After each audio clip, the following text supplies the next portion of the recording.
जब cost of good sold को minus करेंगे तो हमारे पास क्या आ जाएगा, दैट इज ग्रॉस प्रॉफिट। यानी कि जो हमारे पास यहाँ पर नेट सेल्स थी, उस नेट सेल्स में से हमने क्या कर दिया, कॉस्ट ऑफ गुड सोल्ड को माइनस कर दिया, तो हमारे पास क्या आ गया, दैट इज ग्रॉस प्रॉफिट। चलिए अब करना क्या सर इसके अंदर, सर मेरे पास यहाँ पे कॉस्ट ऑफ गुड सोल्ड और नेट सेल्स का जो डिफरेंस है दैट इज ग्रॉस प्रॉफिट। अगर मैं देखूं कि सेम क्वेश्चन, सेम डाटा, तमाम चीजें सेम है मेरे पास, सेल्स की फिगर तक इवन हमने सेम अज्यूम की है, लेकिन अगर प्रॉफिट देखा जाए तो तीनों मेथड से प्रॉफिट की फिगर बिल्कुल डिफरेंट आ रही है। सर क्यों, यानी कि मेरे पास अगर क्वेश्चन सेम है तो डाटा सेम है, तो ये प्रॉफिट की फिगर क्यों चेंज है, सिर्फ और सिर्फ किसकी वजह से, मर्चेंडाइज एंडिंग की वजह से। यानी कि इस मर्चेंडाइज एंडिंग की वजह से आपके पास प्रॉफिट की फिगर्स क्या हो गई, चेंज। क्यों, क्योंकि तमाम डाटा सेम है, लेकिन तीनों मेथड के अंदर मर्चेंडाइज एंडिंग की वैल्यूज क्या हो रही है, डिफरेंट हो रही है। और ऐसा नहीं हमने जानबूझ के डिफरेंट ली है, जबकि हमने कैलकुलेशन की तो ऑटोमेटिकली मर्चेंडाइज एंडिंग की वैल्यूज तीनों मेथड के अंदर डिफरेंट आ रही है। दैट मींस कि मेथड के चेंज करने की वजह से, यानी कि अगर आप मेथड चेंज कर रहे हैं तो इसका मतलब यह है कि एंडिंग इन्वेंट्री की वैल्यू भी चेंज होगी, और जब एंडिंग इन्वेंट्री की वैल्यू चेंज होगी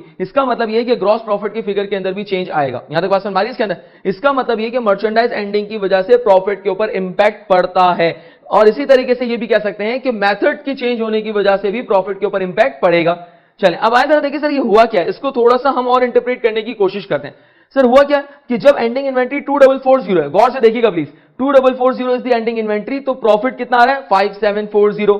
2440 के एंडिंग इन्वेंट्री के ऊपर प्रॉफिट है 5740, जबकि एंडिंग इन्वेंट्री 3080 है, यानी कि अगर एंडिंग इन्वेंट्री ज्यादा है, 3080 है, तो प्रॉफिट कितना हो गया, 6380। दैट शोज कि अगर आपके पास मर्चेंडाइज एंडिंग, दैट शोज कि अगर आपके पास मर्चेंडाइज एंडिंग ज्यादा होगी तो इसका मतलब यह है कि आपका प्रॉफिट भी ज्यादा होगा, यानी कि एंडिंग इन्वेंट्री के बढ़ने की वजह से प्रॉफिट की वैल्यू भी बढ़ जाएगी। सर ये कैसे हुआ, कोई जादू है, कोई जादू वादू नहीं है। इधर देखिए जरा, इधर देखिए जरा, जब एंडिंग इन्वेंट्री आपके पास 2440 है तो COGS that is cost of goods sold कितना है, 10,260। सर ये कॉस्ट ऑफ गुड्स सोल्ड क्या है, sir cost of goods sold is basically an expense nature. High ये कैसे हुआ सर, अरे यार कुछ सोचो ना, फॉर एग्जाम्पल मैं कह रहा हूं कि 100 रुपए का मार्कर बेच रहा हूं, दैट इज सेल्स रेवेन्यू है, ऐसा ही है ना, 100 रुपए का बेच रहा हूं। अच्छा सर ये बताएं कि ये खरीदा कितने का है, दैट इज 80 रुपए का खरीदा है। ये 80 रुपए क्या है, दैट इज द कॉस्ट किसकी, ऑफ किसकी, गुड्स सोल्ड जो बेच रहा हूं। इसका मतलब ये कि 80 रुपए is what, that is the cost, that is the expense, कि मैंने 80 रुपए का खरीदा था, that means that is the cost. ऐसे ही ना भाई, 16,000 रुपए की सेल्स की 9620 की कॉस्ट है, यानी कि 16,000 is the revenue, 9,620 is the expense, तो प्रॉफिट कितना हो गया, 6380। इसका मतलब ये कि कॉस्ट ऑफ गुड्स सोल्ड क्या नेचर है, एक्सपेंस नेचर है। खैर तो अब देखिए हो क्या, सर जब मेरे पास एंडिंग इन्वेंट्री 2440 तो मेरा कॉस्ट ऑफ गुड्स सोल्ड, या यूं कह लूं मेरा एक्सपेंस 10,260 था, लेकिन जैसे ही मेरी एंडिंग इन्वेंट्री 3080 हुई, यानी कि जब मेरी एंडिंग इन्वेंट्री 3080 है तो मेरा कॉस्ट यानी कि मेरा एक्सपेंस कम हो गया, ऐसे ही ना, 10,000 था, यहां पे कितना है 9620। इसका मतलब ये कि अगर मेरा एक्सपेंस कम हो गया, अब थोड़ा सा रिकॉल करते हैं, एक काम करते हैं, एक चीज यहां पे समझने की कोशिश करते हैं। मुझे एक बात बताएं, परचेजेस, परचेजेस क्या है सर, परचेजेस आपका एक्सपेंस नेचर है, इज इट, इस पे पूरी उम्मत का आपके पास इत्तेफाक है, कोई इख्तिलाफ नहीं है इसके अंदर। सर परचेजेस हमारे पास क्या है, एक्सपेंस है। सर ये बताएं कि परचेज रिटर्न क्या है, सर परचेज रिटर्न रेवेन्यू है, इस पे भी किसी का कोई इख्तिलाफ नहीं है। सर परचेज रिटर्न रेवेन्यू क्यों है, इसलिए क्योंकि बेसिकली परचेज रिटर्न कर क्या रहा है, वो आपकी परचेजेस को कम कर रहा है ना।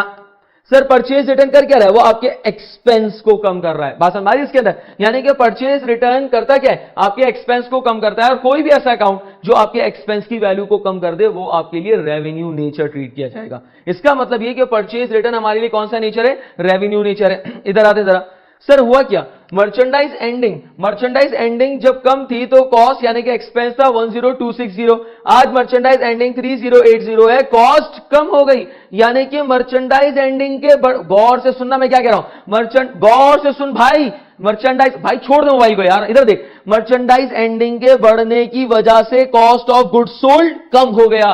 कॉस्ट ऑफ गुड्स सोल्ड कम होने का मतलब यह है कि आपका एक्सपेंस कम हो गया। सर जब एक्सपेंस कम होगा, फिर से सुनिएगा, जब एक्सपेंस कम होता है तो प्रॉफिट बढ़ता है, और एक्सपेंस जब ज्यादा से कम होता है तो प्रॉफिट ज्यादा से बढ़ता है। थैंक्स टू बिलावल बाजी, आई मीन बिलावल सर। तो इसका मतलब यह है कि मेरे पास यहां पर कॉस्ट ऑफ गुड्स सोल्ड क्या हो गया है, कम हो गया है। जब कॉस्ट ऑफ गुड्स सोल्ड कम हो गया तो उसका मतलब ऑटोमेटिकली मेरा प्रॉफिट तो बढ़ना ही था। तो एक और बात पता चलेगी क्या, मर्चेंडाइज एंडिंग जब बढ़ेगा तो ऑटोमेटिकली आपके पास जो कॉस्ट ऑफ गुड्स सोल्ड है, और कॉस्ट ऑफ गुड्स सोल्ड क्या है sir, cost of goods sold is basically an expense nature, expense आपका कम हो जाएगा, और ऑब्वियसली बात है जब एक्सपेंस कम होगा तो प्रॉफिट बढ़ेगा। सर मर्चेंडाइज एंडिंग क्या नेचर है? तो मर्चेंडाइज एंडिंग का रेवेन्यू नेचर है। इसके ऊपर तो हम शुरू से डिबेट कर रहे हैं, यानी कि फ्रॉम द फर्स्ट लेक्चर मैंने एक बात आपसे कही थी कि मर्चेंडाइज एंडिंग इनकम स्टेटमेंट में किस मुंह से जाएगा? सर रेवेन्यू का मुंह लेके जाएगा। क्यों? खुद देखो ना यार, मर्चेंडाइज एंडिंग कर क्या रहा है? मर्चेंडाइज एंडिंग तुम्हारी कॉस्ट को कम कर रहा है, तुम्हारे एक्सपेंस को कम कर रहा है। और कोई भी ऐसा अकाउंट, देखो तुम्हारे सामने एविडेंस है यहां पे, कोई भी ऐसा अकाउंट जो आपके एक्सपेंस की वैल्यू को कम कर दे वो तुम्हारे लिए रेवेन्यू नेचर है। तो इसीलिए मर्चेंडाइज एंडिंग जो हमारे पास है ये रेवेन्यू नेचर है। और तभी तो जब रेवेन्यू आपके पास बढ़ रहा है, यानी कि मर्चेंडाइज एंडिंग बढ़ रहा है, तो प्रॉफिट भी इंक्रीज हो रहा है। और क्यों इंक्रीज हो रहा है? डायरेक्टली किसको हिट कर रही है? कॉस्ट ऑफ गुड्स सोल्ड को। क्या है बात समझ आती है इसके अंदर? तो हमने क्या देखा, मर्चेंडाइज एंडिंग का आपके पास कॉस्ट ऑफ गुड्स सोल्ड पे क्या इंपैक्ट है एंड अल्टीमेटली प्रॉफिट के ऊपर क्या हिट पड़ती है उसके अंदर। यहां तक क्लियर है? इसके अंदर क्वेश्चन किस तरीके से पूछेगा एग्जामिनर वो भी हम थोड़ी देर में देखते हैं। पहले हम इंपैक्ट देख लेते हैं, इसके बाद हम उसको आगे लेके चलते हैं। अच्छा, इसका वाइस वर्सा आप खुद कीजिएगा, यानी कि अभी मैंने ये बताया कि मर्चेंडाइज एंडिंग जब इंक्रीज होगा, मर्चेंडाइज एंडिंग जब बढ़ेगा तो उसकी वजह से प्रॉफिट बढ़ जाएगा। लेकिन इसका वाइस वर्सा क्या हो जाएगा कि अगर मर्चेंडाइज एंडिंग कम हो जाएगा तो प्रॉफिट भी कम हो जाएगा और अल्टीमेटली मेरा cost of goods sold COGS increase हो जाएगा। तो दोनों ट्रीटमेंट आपने लिखनी है, इसका वाइस वर्सा करके भी आप लिख लें इसके अंदर। यहां तक क्लियर है? इसके अंदर यहां तक क्लियर है? चलें आगे चलते जरा। सर ये बात हमने देख ली कि मर्चेंडाइज एंडिंग रेवेन्यू नेचर है, और ये बात भी समझ में आ गई कि merchandise ending cost of goods sold को भी हिट कर रहा है और प्रॉफिट को भी हिट कर रहा है। अच्छा, अब सर ये बताएं कि अगर मेरे पास मर्चेंडाइज ओपनिंग है तो मर्चेंडाइज ओपनिंग का क्या नेचर है? यानी कि मर्चेंडाइज ओपनिंग भी तो पता है ना क्या नेचर है उसका। आइए जरा देखते हैं इसके अंदर।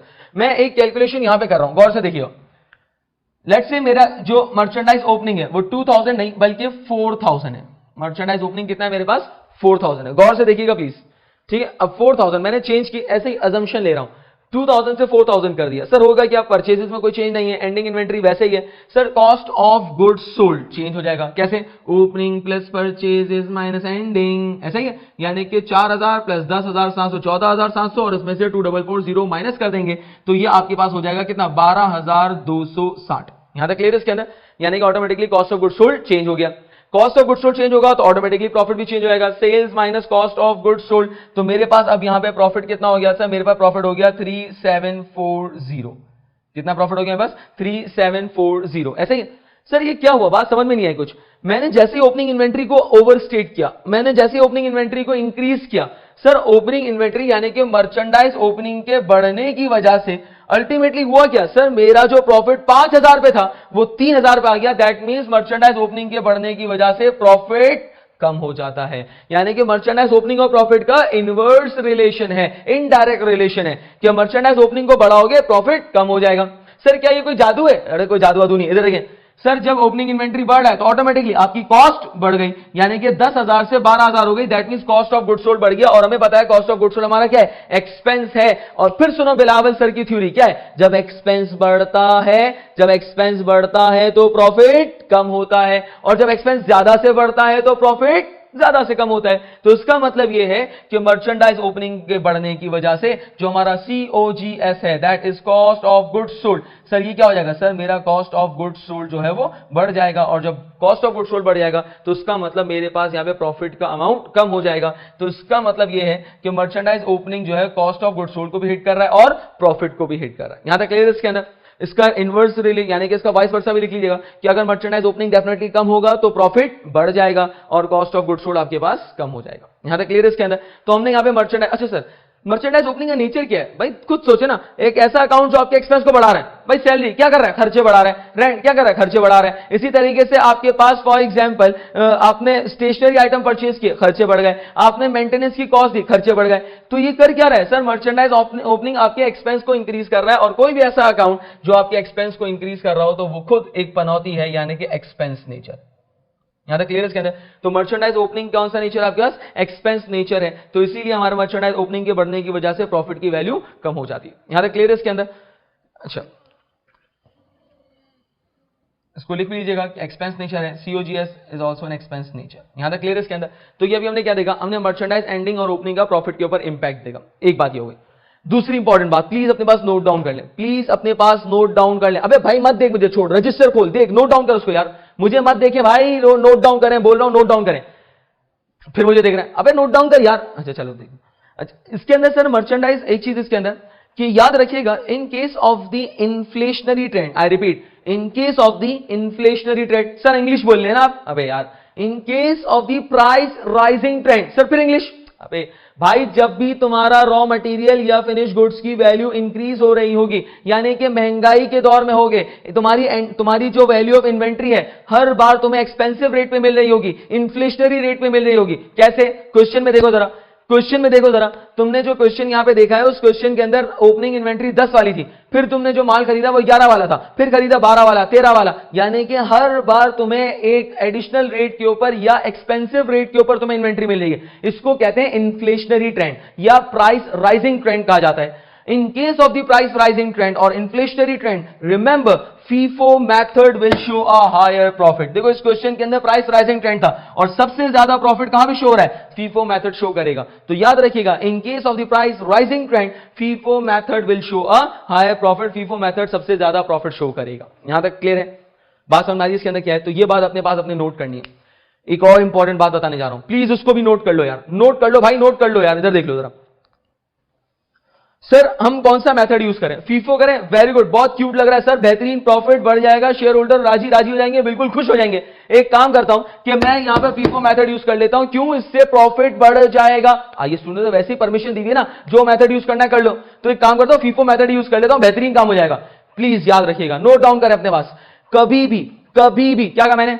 कभी भी हम मेथड को इस बेसिस पे सेलेक्ट नहीं करते, कभी भी हम मेथड को इस बेसिस पे सेलेक्ट नहीं करते कि मेरा प्रॉफिट इंक्रीज हो जाएगा। ना, कभी नहीं।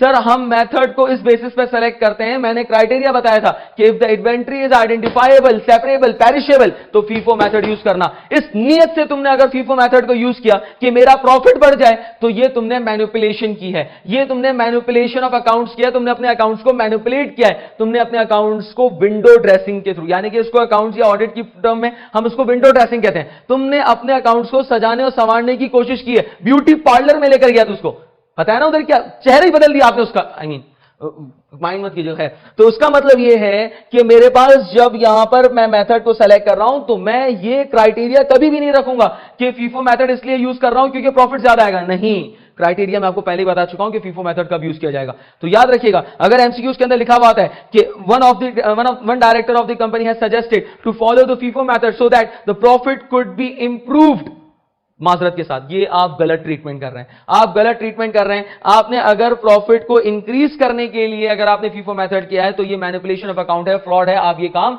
नहीं कर सकते। यहां तक क्लियर है?